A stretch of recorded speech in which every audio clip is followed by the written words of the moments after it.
Good morning. This is the Blaine's World webcast that can be found each week on Facebook, YouTube, and LinkedIn. You can also listen in on Spotify, Apple Podcasts. You get more information, listen to previous shows at our website, which is behind me, blainesworld.net. I'm your host, Blaine Greenfield, and I'm here in my Zoom studio in Fairview, North Carolina. Each week, we focus on positive news and information about people and organizations in both Western North Carolina and throughout the country. And so it's my pleasure to introduce TJ Shimeld, who's co-founder of the Vanishing Wheelchair nonprofit organization and also a life coach. And thanks for joining me, TJ.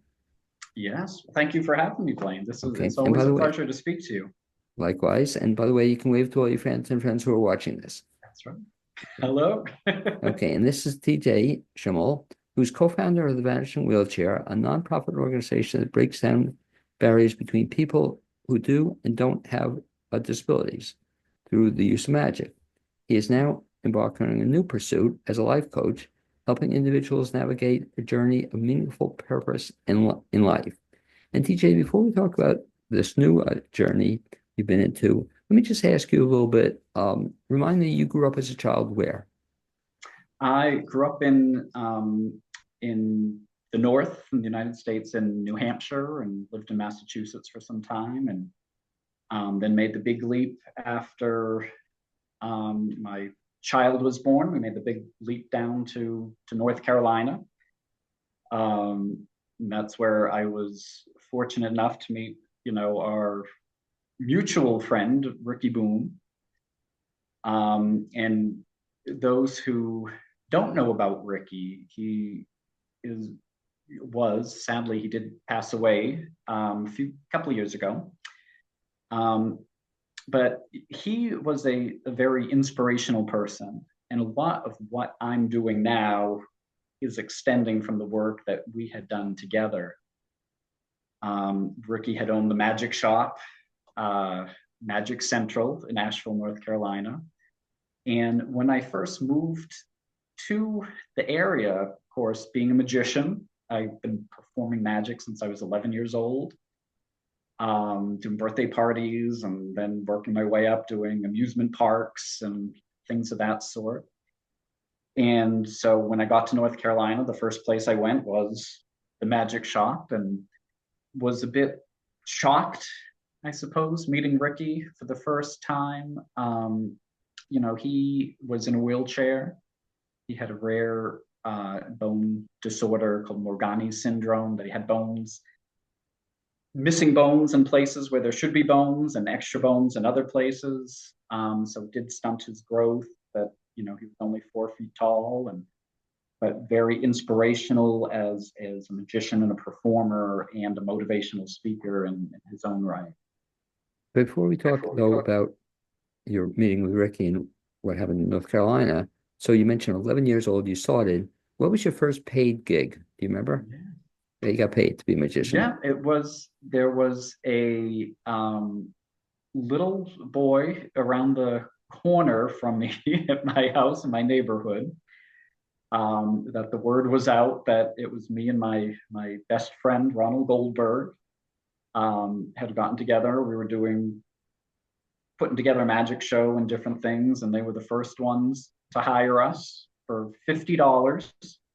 Was our first show, which How back old then were was a lot of money, especially for an 11-year you? old. Were That's 11 years old. You had to split it with them, though? yes, So you got 25 yeah, each. But 25 each. So. but I'm disappointed, though. I'm looking at you, TJ, and I don't see that in a frame. You don't have the first $25 you ever made. I know. Well, I was 11 years old. I spent it. That was, Well, and knowing you, you probably spent it on more magic. yeah, this is true. This is true.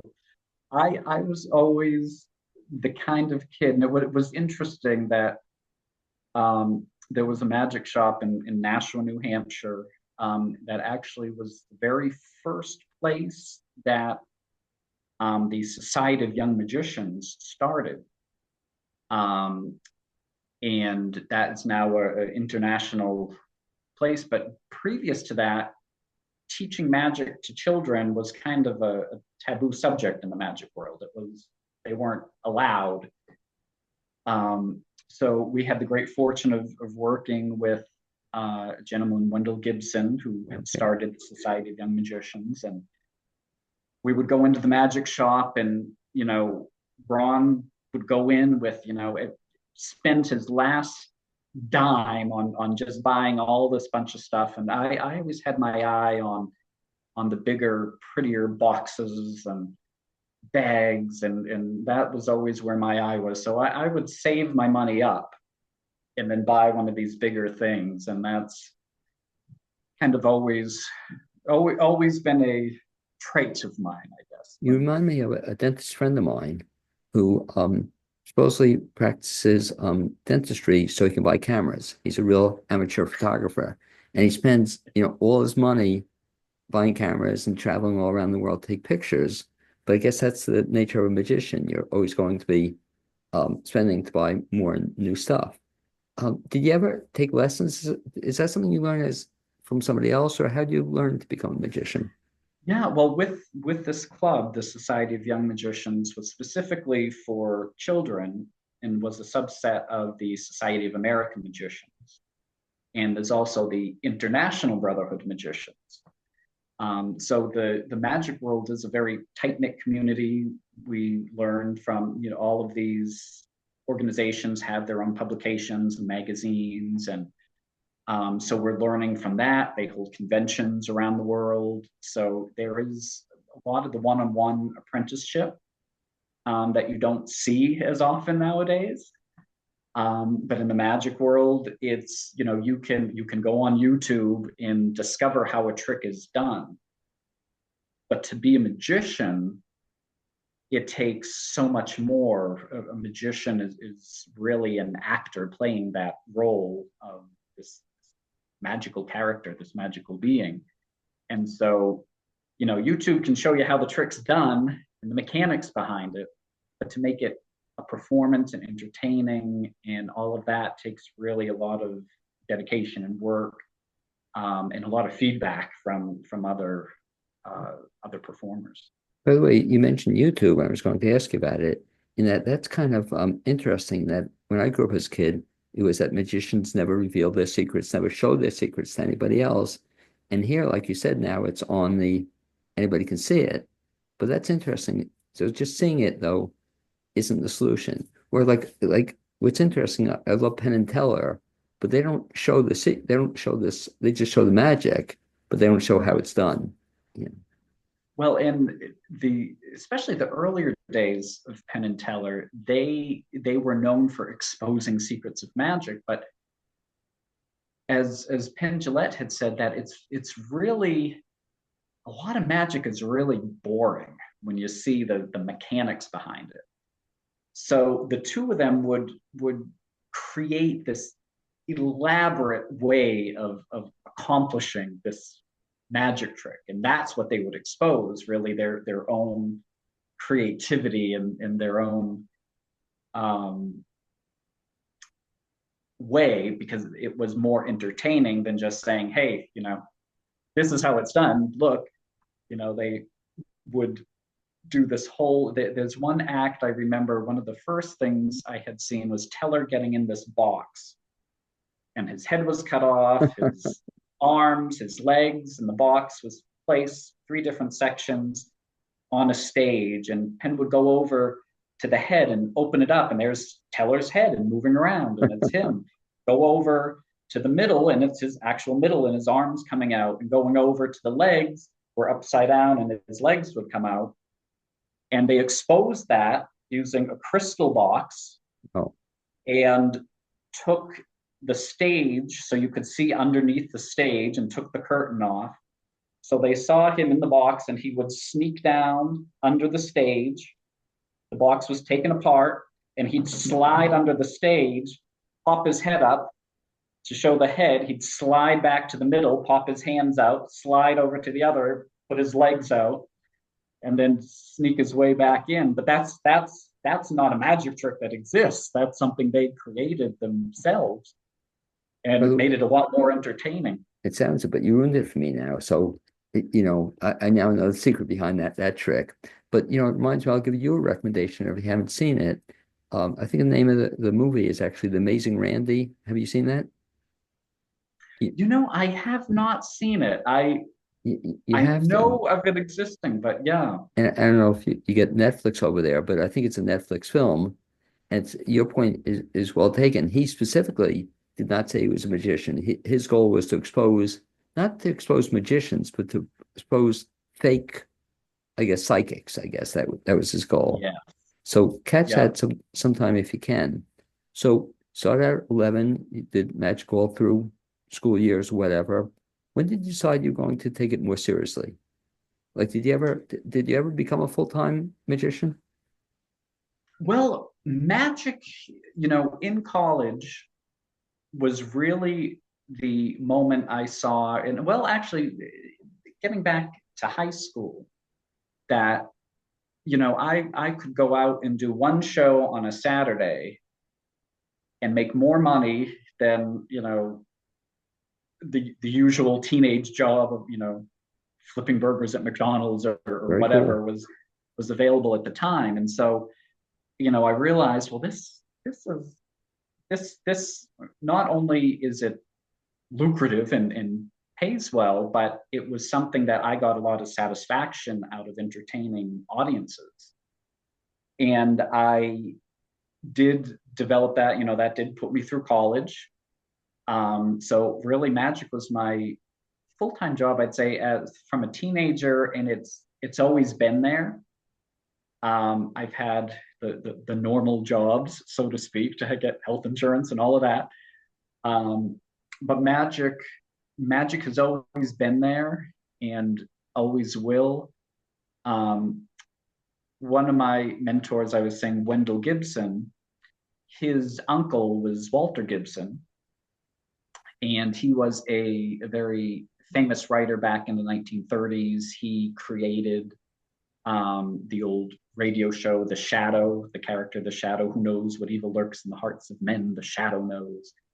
And Walter was a writer for a ghostwriter for Houdini and Thurston and Blackstone and all these big names of magic. The reason why we know Houdini today is because of what Walter Gibson wrote about him. And Walter Gibson put it very nicely of with his writing that he said, I wish I could have done 1,000 other things, but writing keeps getting in the way. Okay. And that's how I feel about magic. Every time I've tried to kind of put it aside, it's a sneaky way of getting back in. So, I'm so excited because you told me off the air that even though you're moving in a different direction, we'll talk about that in a second, you're still going to be involved with magic. Is that the plan? oh, yes. Yep. Magic, like I said, magic is always there. Um, it's something, amazingly enough, I was performing, you know, as I said, my 35th anniversary in magic, I was at performing that summer at Santa's Land in Cherokee, North Carolina. And that was sort of a dream come true place for my character. I perform as this costume, sort of wizardy, magical kind of character named Wendell Wandell. And the place there at Santa's Land is just this magical, the little houses and little huts and a little stage there. And it just was made for my character. When I first got to North Carolina, I had gone there with my daughter and looked around and things and just realized I need to perform here. This is good. And so I was fortunate to do a few years there. And as I said on stage, I was celebrating my 35 years in magic. And what's even more amazing is I'm only 25 years old. That's what You magic beat me to does it, for you. right? Yes, that's It's what cool. magic does. But one of the cool things about what you do too is the fact that it almost like perfect segue to what you're going to be doing now because you've done this, for performing, and I've had the pleasure of seeing you at least maybe 10 times over the years, and I always get a big thrill out of seeing you perform. And that, by the way, I almost didn't recognize you tonight because I didn't think I've always seen you in costume. It's Yeah, that's right. I was saying, yeah, Blaine's not good. I had to add my little umbrella here for a little color magical pizzazz. because So, I should have told you to wear your outfit. But let's talk about then how this moves. So you did magic all these years, then you're to Spain, and you come up with this idea, which I think is perfectly tied into what you do, because you're helping, I guess, people would say create their own magic. Would that be a way to express it? yeah, that is a good way to express it. So currently being what I like to call a transformational speaker. You mentioned the Vanishing wheelchair, and I was talking a little bit about Ricky and I had started this nonprofit that help people with disabilities find their passion in life through teaching skills in the arts. And Ricky and I would go around doing motivational speaking. And in Ricky's later years, he realized that he had a story to tell, how he had overcome all of these things. And there were two questions that I always had with the Vanishing wheelchair. The first question was, with our performers, we wanted to be able to give an opportunity for people with disabilities to be on stage. But the trouble was, people who are on disability often have disability checks in their insurance and stuff. And if they make any money, they might lose that disability check. And that was our first question, like how can we pay people? And there is something we did finally discover after years called an ABLE account, Right. ABLE. It's under the laws of like a college savings plan, Very nice. Yeah, I didn't know that. but it specifically is for people with disabilities. And the wording is written in such a way that this fund um, will not affect their disability check, and that can grow like in a stock market, or sort of like a college fund, but can be withdrawn to use in any way that may enhance the disabled person's life. And it is written a bit broad, because what enhances a disabled person's life? Yes, buying a wheelchair or crutches or things like that, but it's also enhancing your life going to a show or seeing a movie with a friend or going out to restaurants. So they made it as a broad term that you can really use it for almost anything. And it's a way that we were finding that we could be able to pay people by putting in anyone can contribute into this account for people. And it's sponsored by, there's different states kind of have their different rules about it, but North Carolina in particular, you don't have to live in North Carolina. You can live in any state and open a North Carolina ABLE account. And it's just a wonderful way, if anyone in your life has a disability, is on disability checks, it's a wonderful way to be able to grow wealth, and still be within the laws there of disability. So they don't have to be practicing magic or performing. It could be for other things as well. Right, yeah. I mean, it's even different, different part-time jobs too. You're allowed to make usually so much money, and then it's capped.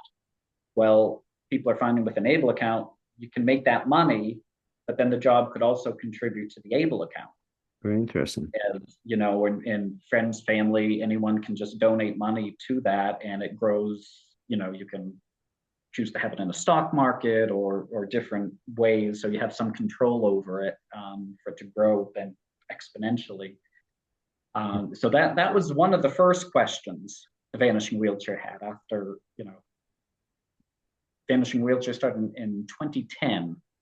So it was after nearly 10 years that we finally answered that question.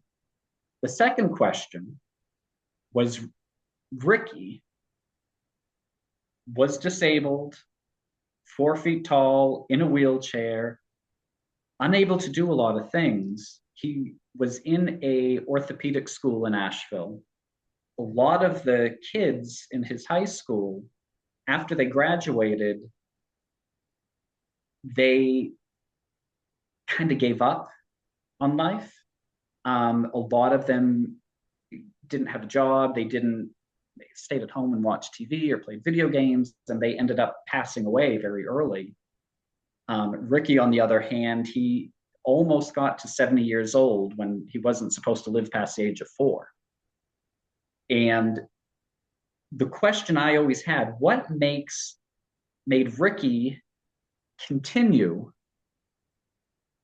to live life and live it well when someone else in the same condition, and if we hopefully live long enough, all of us are going to be disabled, but what makes that person succeed and motivate and drive them forward when another person just gives up?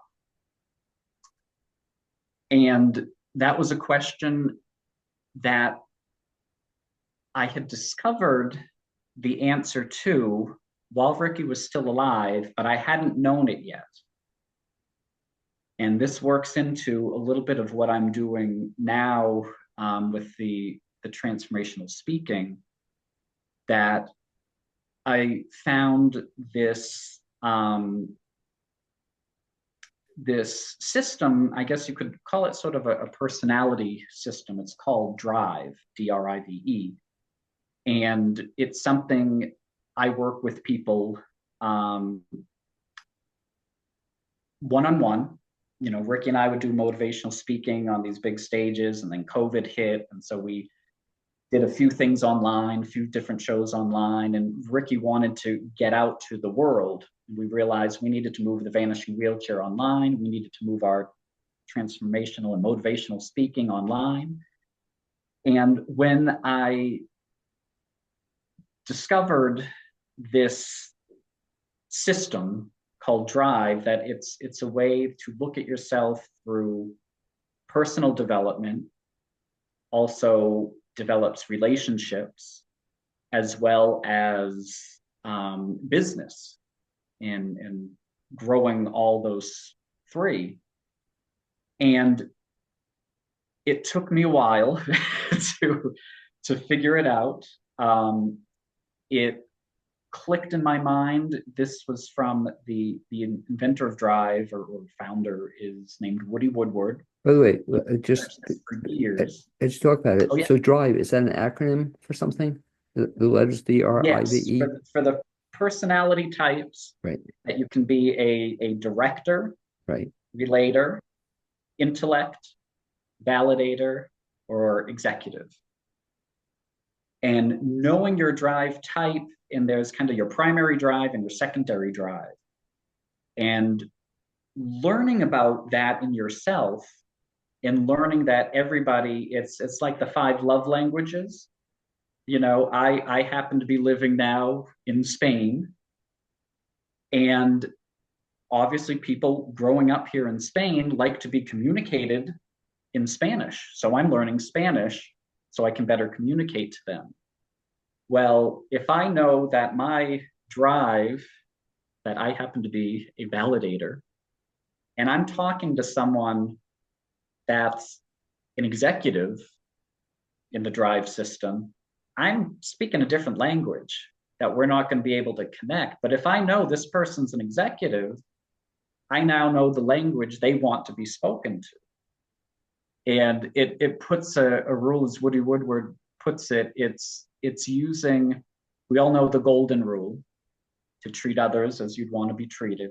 right. Well, he's taken that a step further, calling it the platinum rule, that treat others as they want to be treated. And knowing their language of the 5 drive personalities really gave me the solution of why Ricky was able to move forward as other people wouldn't. And unfortunately, it was right after his passing where I really discovered it, and it clicked in my mind, and had, there's a different assessment of how to find your drive and these cards, almost like a magic trick that you move around and all of this. And I had Ricky's sister go through it as if she were Ricky. And it explained, it opened up the whole kind of world in my mind that this is the answer. This is why some people are motivated to continue on their drive. They're driven forward as other people will give up. And knowing your drive, you then know what motivates you and very specific things you can do to keep you going. By the way, let me jump in, DJ, just ask you in terms of this drive then concept. What about people who have the same motivational factor? In other words, you were saying before, if you're speaking with somebody and he or she is on a different letter, Yes. but what So about when they're similar? Woody Woodward, over 20 years ago, he started Drive. It was under a different name and all of that as it developed for sales, Okay. teaching. He was in business and marketing and sales and all of that. And he found with Drive, if I'm a validator talking to an executive, I'm selling them as if I'm a validator, as if they're a validator. So out of the five, I'm missing out on, I can sell really well speaking to a validator, but anybody else, I'm not speaking their language. So I'm missing out 80% of the sales. So by learning Drive and learning other people's Drive, you increase your sales by 400%. And Woody had proven this over and over and over again, done scientific research on it, his own word of mouth research, and really dove into this and comparing it with other personality systems and all of that. And he found, people were using it kind of on themselves to self-develop and using it with their spouse. And so that's when he realized, well, wow, this isn't just for business. This is everything. This is relationships. This is personal growth and development. And to me, it was very exciting. When I went to college, I got my degree in clinical psychology. I did some master's work in guidance counseling and teaching. So I was exposed to all these different personality systems that are very complicated and complex. Right. This took all of that and made it simple and practical. And that's when that aha moment came, and Ricky wanting to go online and doing things online. And he was so much wanting to be a life coach and putting that out there on Facebook and doing his Facebook lives. And, I've kind of picked up that mantle of the transformational speaker, but now narrowing it down that we have a worldwide audience. But I find that I can sit and talk to an audience of different drives and try to hit upon each one. But if we can sit together one-on-one, that I begin to understand you, you begin to understand me better, I found I'm able to help people grow even greater, just doing a one-on-one type of thing. And talk about that, if you would, DJ, in terms of the process of working with you. So what I'm hearing you say is that someone meets you either through this program, they hear about you, or online. Or, by the way, I forgot to mention too, we should also talk about Ricky Boone in the context, if somebody wants to know more about him, the book you wrote about him. Yeah, you can go to Amazon and search my name, TJ Shimeld. Or the book's name is The 4-Foot Giant and the Vanishing Wheelchair. The proceeds from the book benefit the nonprofit. It's available on Amazon, or you could go to vanishingwheelchair.org, and there's a link there to the book. By the way, a great book. I encourage other people to read it as well. So if they want to find out more about TJ Shimeld, they can do that. But they can also then contact you, I guess, through, I think you mentioned Facebook, or email as a way to reach you. Facebook is the best way. I am under just TJ Shimeld, but without the dots between the T and the J. So you can find me on Facebook, TJ Shimeld. I have a email address is tjshimeld@gmail.com. And what I've been doing with the transformational speaking is finding that we first start out as a 5 day or 5 sessions together, one on one, just like I am with you. And we actually begin. I've incorporated kind of my story with Drive and have come up with what I call the 9 steps to embracing your magic. And so the first five sessions there for free, we work on figuring out your drive, how that can change your life and motivate you, and that sort of goes over the first 3 E's of embracing your magic is to evaluate where you are, envision the future, and um, engineer and to figure out how to get to those goals. And I had started this and my story in general after meeting Ricky, was a big inspiration. And he helped me through a very severe car accident. And that was the finding of the vanishing wheelchair. When I became disabled temporarily for a few months, I realized what I had been in a difficult place, a dark situation. Very upset as my life in North Carolina was just beginning, and then getting in this car accident from no fault of my own, and whole life changed. And I had remembered Ricky Boone and everything he had accomplished, and I was just worried about, I had broken my hand, that I might not be able to use this hand again. It did come back, by the way. And looking back now, I realize what I started doing in that moment was applying Drive before I even understood Drive. Now I have the words to speak to it, that I needed to find what my fuel was. You think about driving a car forward, right? And knowing my primary drive and my secondary drive, I was able to find that fuel. And for me, it was writing. I started writing a book, one finger at a time, to teach young magicians how to do magic.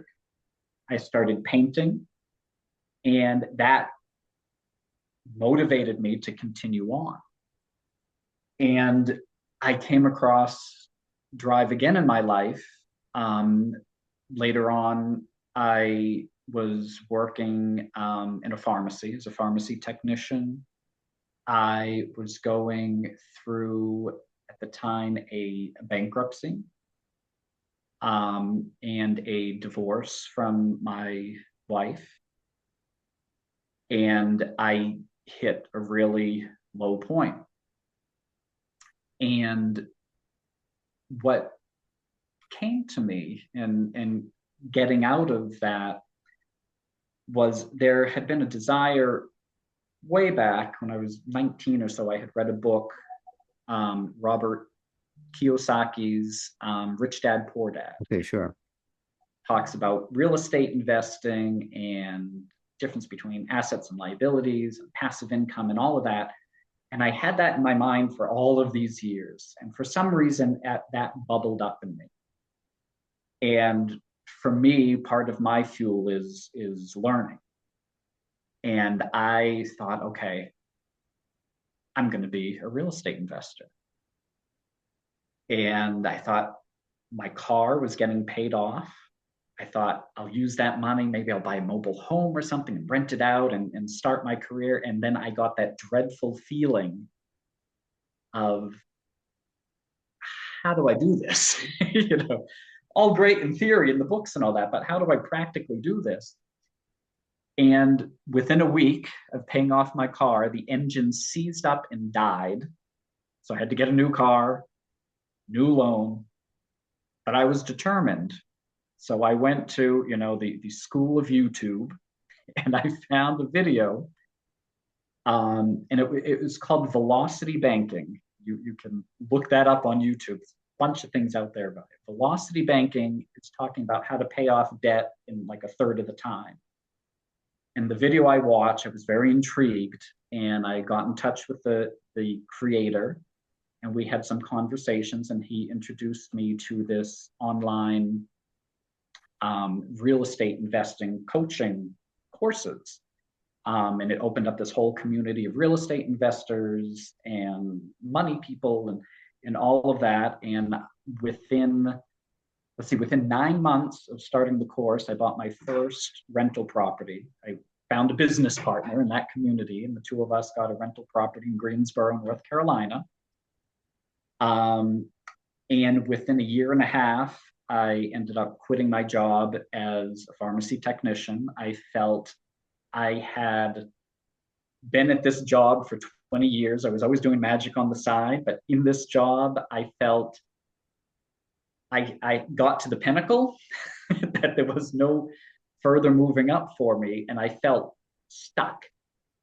And I felt that, and a divorce and the bankruptcy and real estate and learning that really lifted me out of that.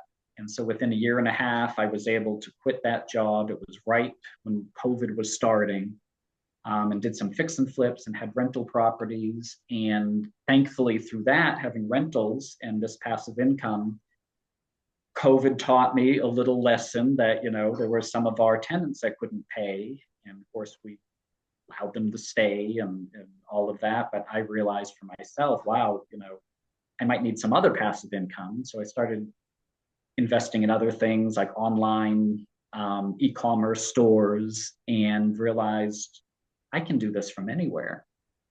And so moved my family 6 months ago here to Madrid, Spain.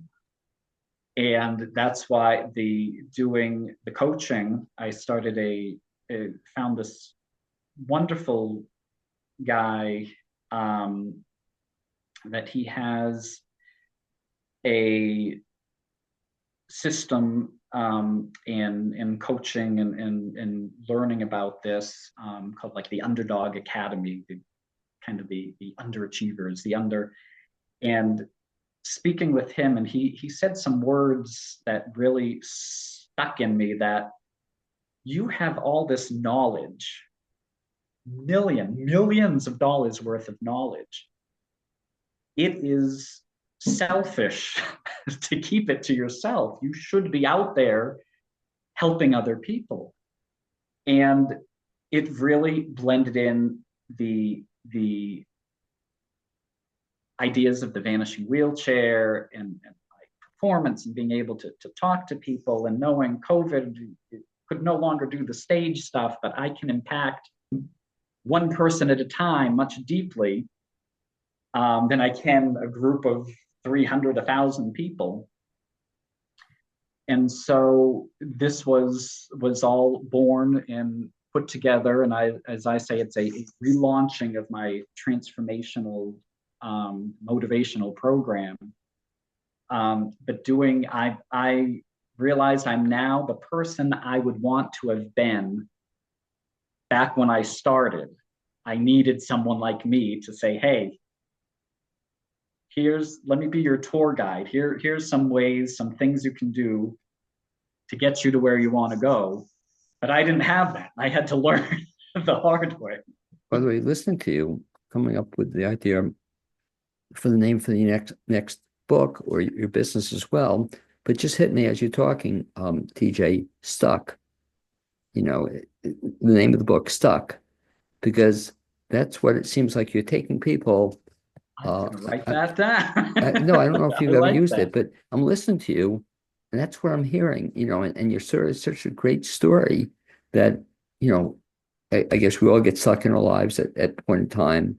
But the transformation, beautiful story, how you got out of that, how you got out of being stuck by doing what you're doing, by doing. So it's it's a natural to me. I love to hear, next time you're on the show, we'll have you present your motivational speech on being stuck, or how I got out of stuck, or, you're talking about your real estate stuff, which I heard about, but here's the 27 ways to avoid being stuck or whatever, but just play with that. I think you have something Yeah, there. I like that because it is true because I was felt stuck right in relationship Right. and getting a divorce. I felt stuck like, that I felt like I failed in life. I had to do this bankruptcy thing. I felt stuck in this dead end job. And to look back now, I would never dream that I'd be sitting here in Madrid, Spain, talking to you about this. It reminds me a little bit, which I have something to show you that, a dollar bill. Right. A lot of times, we look at this and we say, oh, as I was saying earlier, what magic can I spend this on?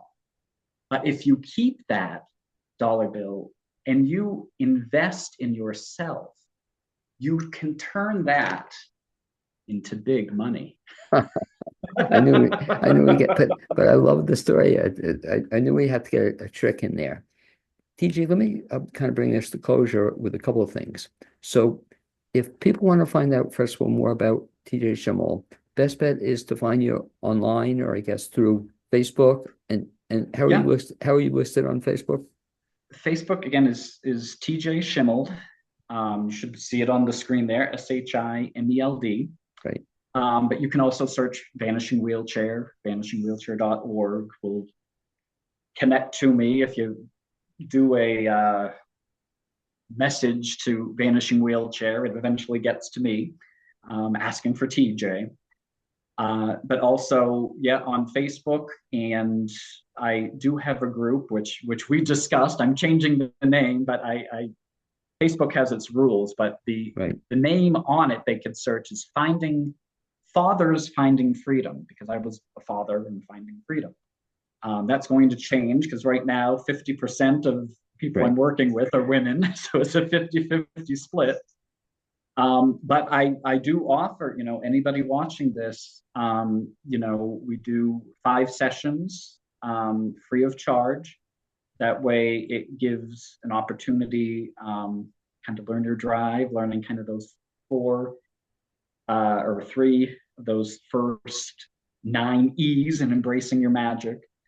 And then, there, depending on where people are at, there's kind of different directions that I can, act as that tour guide to kind of save time and effort and money of all the mistakes I made on the way to kind of narrow that gap a little more for the next person. Really, I love that what you just said in terms of if people are in that position, you can help them. And like you said, it's a great story that you've been there, and so you've been there, but Yeah. now going, past being stuck, if you will. TJ, I'd like to say two things. First of all, thank you for being my guest on this edition of Blaine's World webcast. Thank you. Thank And second you. of all, if you ever come back to this country, or if I visit you in Spain, I hope to get in touch with you because it's always a pleasure. Yes. And for anybody listening, TJ is just kind of an amazing guy, and you'll see he's just very inspirational. Even in terms of your magic, has always been very inspirational. I love your how you banter, if you will, or how you speak with the groups. So, just it's always been a pleasure to know you and see you, and like, thank you. And there was one other thing I wanted to say. So you wrote the book. Yeah, we should mention one other thing, TJ Shimeld, that you do, or used to do when you were in North Carolina in the Vanishing Wheelchair. But I was impressed how you would give a chance for people to get up and talk a little bit about that as a final thing. But you would give aspiring magicians a chance to perform, oftentimes for the first time. And what was that all Yeah. about? Well, we were very fortunate in Asheville. We needed a location for performing, and not only for as fundraiser shows, um, but giving an opportunity so they're young magicians, able, disabled, any of their talents. We wanted to give them a venue to perform that was a friendly venue of people to try out their chops, so to speak. And St. Mary's Episcopal Church in Asheville partnered with us for a long time that we did shows there. And we eventually, next door to Ricky's Magic Shop, Magic Central, we had a Vanishing Wheelchair Little I Theater. remember it. Yeah. So that was a kind of the stepping stone. So we could have an audience of 20, 30 people. So people could get used to being on stage and stage presence and how to interact with an audience before putting them in front of a few hundred people. So it was really a wonderful situation. Like I said, unfortunately, after Ricky's passing, Magic Shop closed. We had to close the little theater there too. But that's why we started moving and are actively moving things online. So people can also follow the Vanishing Wheelchair on YouTube, just looking up Vanishing Wheelchair. There's actually a couple of my little motivational talks on there.